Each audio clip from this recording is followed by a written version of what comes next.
అత మరణాత మరణాత ప్రభునందు ప్రియా దేవుని బిడ్డలారా, పరిశుద్ధ గ్రంథంలో ప్రకటన గ్రంథము మనం గమనించినప్పుడు మొదటి అధ్యాయమునందు పద్మాసు దీపములో పరవాసి అయిన యోహాను ఆత్మవశమై ప్రభు యొక్క మహిమ ప్రత్యక్షతను చూచాను.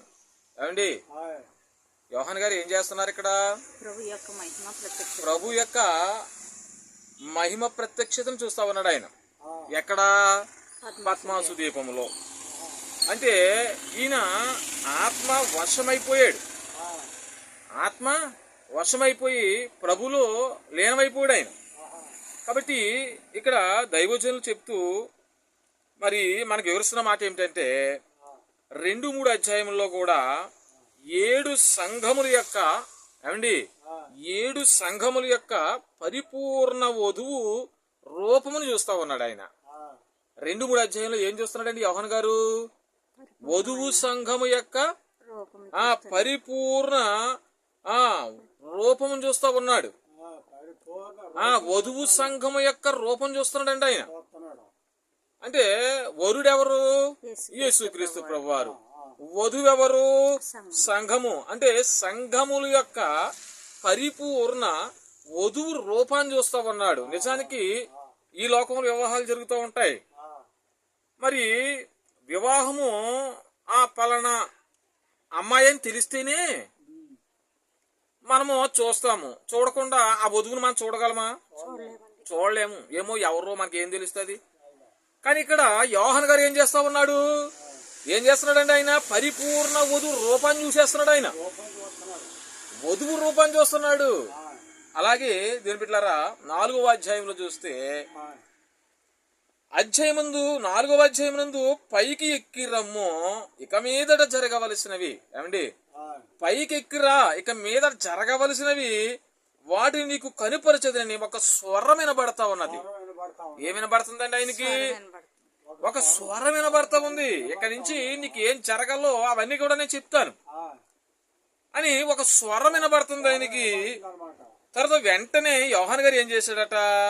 ఆత్మవశుడయ్యి పద్మాసు దీపము నందుంచి పరమునకు ఎక్కిపోయి ప్రభువు కనబరిచినవన్నీ చూశారా? పద్మాసు దీపం నుండి ఆయన పరమునకు ఎక్కి వెళ్ళిపోయాడు.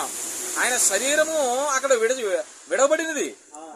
ఆయన ఆత్మ మాత్రమే పరమునకు వెళ్ళి దేని బిడ్డలారా పరమునకు ఎక్కి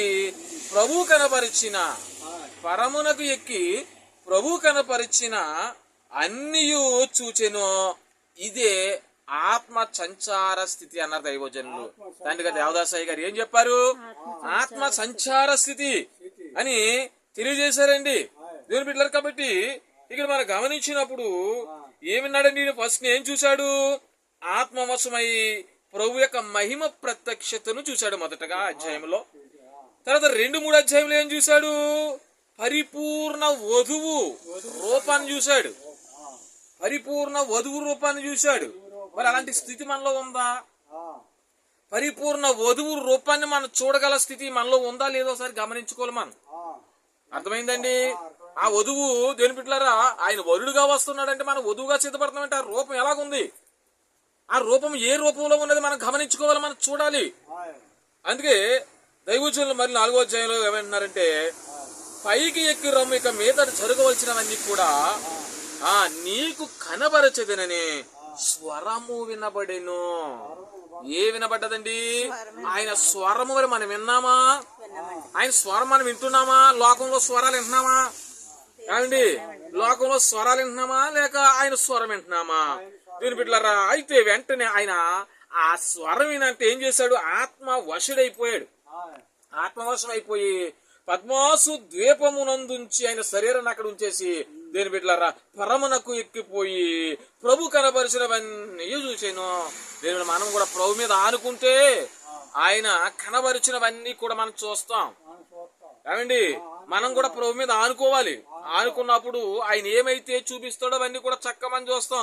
మన కళ్ళు కూడా శుద్ధిగా ఉండాలి, మన నోరు కూడా శుద్ధిగా ఉండాలి, మన చెవులు కూడా శుద్ధిగా ఉండాలి. ఇవన్నీ శుద్ధి లేకుండా ఆయన ఎలా చూస్తాం? ఇవన్నీ శుద్ధి లేకుండా చూడగలమా? అందుకు దైవజనులు అన్నారు ఇది ఆత్మ సంచార స్థితి మనకు కలిగి ఉండాలి. దైవజనులు కలిగి ఉన్నారు. అలాగే దేని బిడ్డలారా ఇంకా అనేకమైన భక్తులు కలిగి ఉండొచ్చు. యోహాన్ గారు కలిగి ఉన్నాడు, పరమనికి వెళ్ళిపోయాడు. ఆయన దేవదాస్ అయ్య గారు కలిగి ఉన్నాడు, ఆత్మ సంచార స్థితి కలిగి ఉన్నారు అయ్యగారు. అలాగే మనము కూడా ఏం చేయాలి? ఆత్మ సంచార స్థితిని కలిగి ఉండాలి. దేవస్తోత్రం కలుగురుగాక. దేని బిడ్డలారా కాబట్టి గమనించండి. తర్వాత దైవజనులు అంటా ఉన్నారు, ప్రకటన 3-4 అధ్యాయములకు మధ్య రేప్చర్ ఇమిడి ఉంది.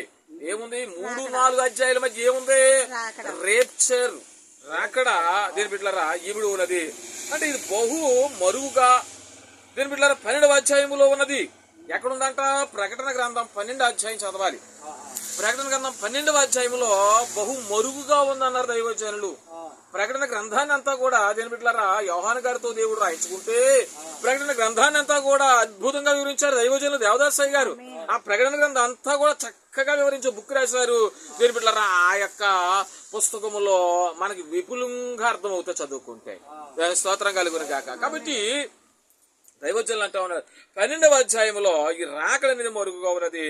కాబట్టి 2-3 అధ్యాయంలో ప్రభువు భూమి మీద సంఘముల మధ్య తిరుగుచున్నట్లున్నది. 2-3 అధ్యాయులు ఏముంది? భూమి మీద ప్రభువు తిరుగుచున్నట్టుందంట. ఎలాగుందండి? ప్రభు ఎక్కడ తిరుగుతున్నారు? ప్రకటన 2-3 అధ్యాయంలో ప్రభు భూమి మీద తిరుగుతున్నట్టుంది. రాకడేమో 12వ అధ్యాయంలో మరుగుగా కనపడుతున్నది. దీన్ని మనం తరచుగా చదవాలి, ప్రార్థన చేయాలి. ఇవన్నీ మనకు తెలియాలంటే ఏమండి, ఇవన్నీ మనకు తెలియాలంటే, లోతుగా వెళ్ళాలంటే ఏం చేయాలి? మనం ప్రార్థన ఎక్కువగా చేయాలి. ప్రార్థన ఎక్కువగా చేస్తే దేని బిడ్డలారా మనకి కూడా మరి యోహాను గారు కలిగిన ఆ యొక్క ఆత్మ సంచార స్థితి, స్వరము, దేని బిడ్డ అలాగే వధువు సంఘము యొక్క రూపము ఏంటి, ఆత్మ వశము అవటం, ఇవన్నీ కూడా మనకి కూడా ప్రభు ఇస్తారు. ఏమండి, ఇవన్నీ కూడా మనకు కూడా ప్రభు ఇస్తారు. మనం ఏం చేయాలి? ప్రార్థన ఎక్కువగా చేసి దేని బిడ్డలారా ప్రార్థనలో ఎక్కువగా ఉండాలి.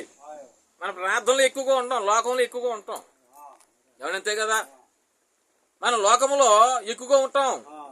కాబట్టి మనము పాపముని విడిచిపెట్టి ప్రభు చెంతకు చేరాలి, పరలోక రాజ్యం పొందుకోవాలి. అటు ధన్యత దేవుడు మనందరికి దయచేయును గాక.